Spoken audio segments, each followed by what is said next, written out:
আমরা অভিনন্দন জানাই সেই সকল শহীদদের যারা আমাদের জন্য জীবন দান করেছে।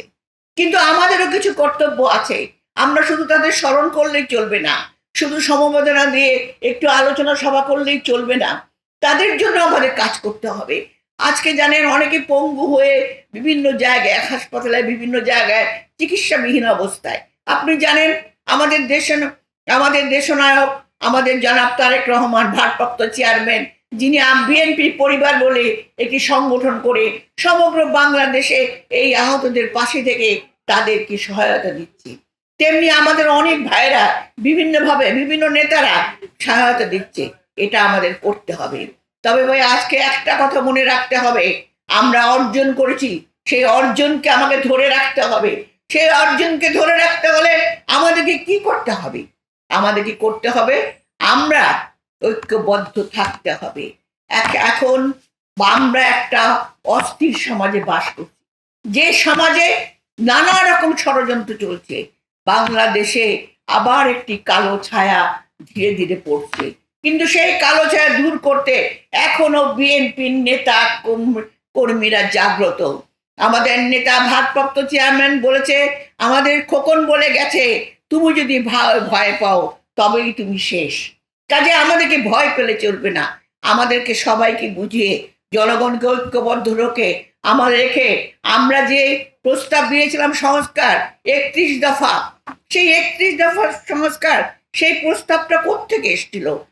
এই প্রস্তাব এসেছিল আমাদের শহীদ প্রেসিডেন্ট জিয়াউর রহমানের 19 দফা কর্মসূচি, যে কর্মসূচির মধ্যে দিয়ে সেদিন সারা বাংলাদেশে 3.5 বছরের মধ্যে একটি বৈষম্য বিরোধী আত্মমর্যাদাশীল জাতিতে পরিণত হয়েছিল বাংলাদেশ, এবং সেটা করেছিলেন শহীদ প্রেসিডেন্ট জিয়াউর রহমান। সেই 19 দফা কর্মসূচির পরে আমাদের দেশনেত্রী বেগম খালেদা জিয়া, যিনি আজীবন আপসহীন নেত্রী হিসাবে মৃত্যুর সঙ্গে লড়াই করে যিনি মৃত্যুঞ্জয় হয়েছেন, আমাদের ভারপ্রাপ্ত চেয়ারম্যান সকল রাজনৈতিক দলকে নিয়ে তাদেরকে ঐক্যবদ্ধ করে এই সংস্কার প্রস্তাব দিয়েছে। আজকে বিএনপির বিরুদ্ধে অপপ্রচার হচ্ছে। এই সংস্কার প্রস্তাব কারা দিয়েছে? প্রতিটি প্রস্তাব, যেগুলো এখন সবাই বড় বড় কথা বলছে, এখন যারা একটা ভোট পাবে না, তাই আমার ভাই বলে গেছে পিয়ার পদ্ধতি, আনুপাতিক পদ্ধতি, কত পদ্ধতি, যে পদ্ধতির কথা বাংলাদেশের লোক জানে না। আমরা লড়াই করেছি জনগণের ভোটের অধিকার ফিরিয়ে দেওয়ার লক্ষ্যে।